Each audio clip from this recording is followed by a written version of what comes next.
Let's bring you the very latest pictures from Hong Kong. It's been a day of angry protests and demonstrations, and tear gas shells have been lobbed as protesters tried to storm and occupy the parliament, the city government headquarters.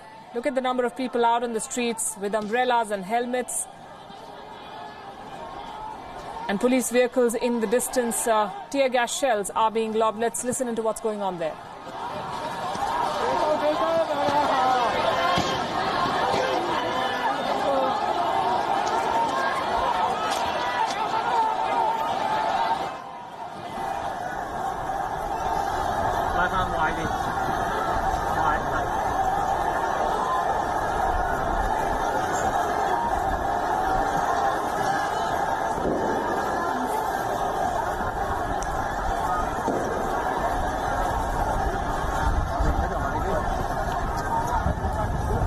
Tens of thousands of protesters have been out on the streets, and today the protests took a dramatic, even violent turn when the protesters tried to deface the city's emblem. They hung out the British colonial-era flag in Hong Kong's government headquarters. They stormed the Legislative Council building as the unrest continues. And this is late in the evening there, Monday evening.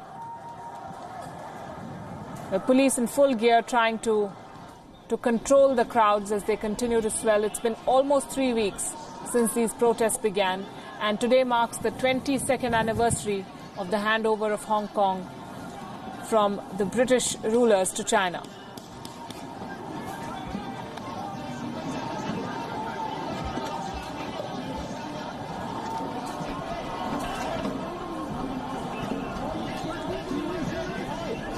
These protests have been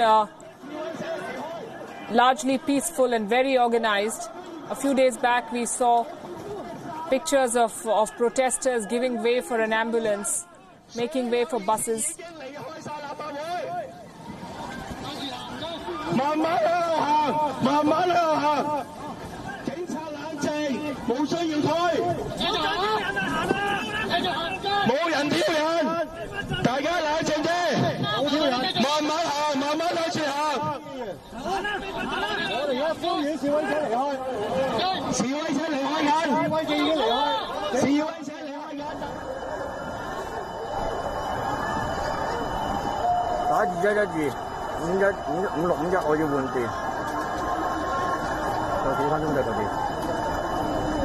In Hong Kong, protesters tried to break into the building. They were inside the government headquarters there in Hong Kong, and the police, armed with riot shields and helmets, charged at these protesters and tried to break this demonstration, this protest, and with the tear gas shells being lobbed at them and the police action intensifying, the protesters are being urgently evacuated and they're leaving the site. This is late in the night in Hong Kong, and it's been a day of dramatic protest. The police finally intensifying their action to break the protests, and you can see the protesters evacuating and leaving the site.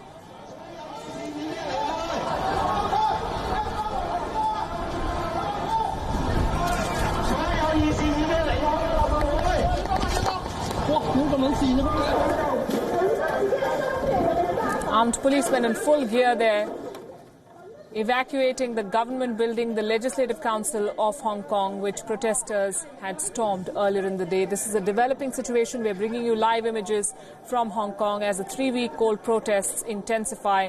They're basically protesting against an extradition bill that has been shelved. The protesters want it to be scrapped, not shelved. They want the chief executive, Carrie Lam, to step down, and that is the bone of contention. The Chinese government that is supporting the chief executive has given them some concessions in the form of having the bill shelved. But this is going to be a very, very tough situation for China to handle.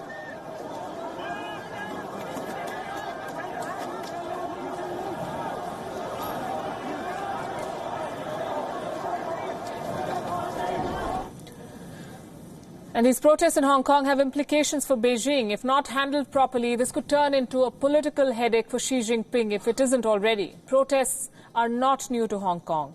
There have been many protests over the years, but this year's protests have been particularly striking. Under Xi Jinping, China has moved towards greater political conservatism and ideological rigidity. We should have a sense of honour about Hong Kong, and we should have a specific sense of our obligations to the individual citizens of Hong Kong. And that means speaking up about what's been happening.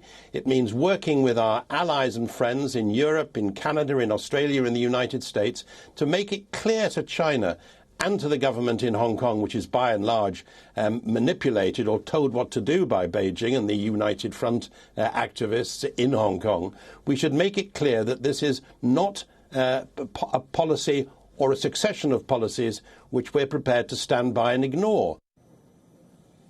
But the recent wave of protests comes at an inopportune time for Xi Jinping. Locked as he is in a trade war with the US, it also comes at a time when the Indo-Pacific strategies of some countries in the region and beyond are aligning with their respective security interests. Already, officials from India, the US, Japan and Australia have held regular meetings to coordinate their positions on the Indo-Pacific. Another problem is Taiwan, which has struck a discordant, and some would say defiant note with Beijing.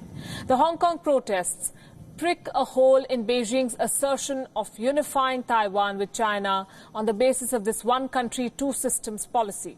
Disturbances in Hong Kong will only help the US raise its profile in the Indo-Pacific and in particular Taiwan and Hong Kong.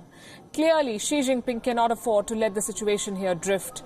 But the pictures, if they are anything to go by, this is going to be a very, very big challenge for the government of Xi Jinping for China to control. Protests swelling by the day in Hong Kong, taking a more dramatic, even violent turn.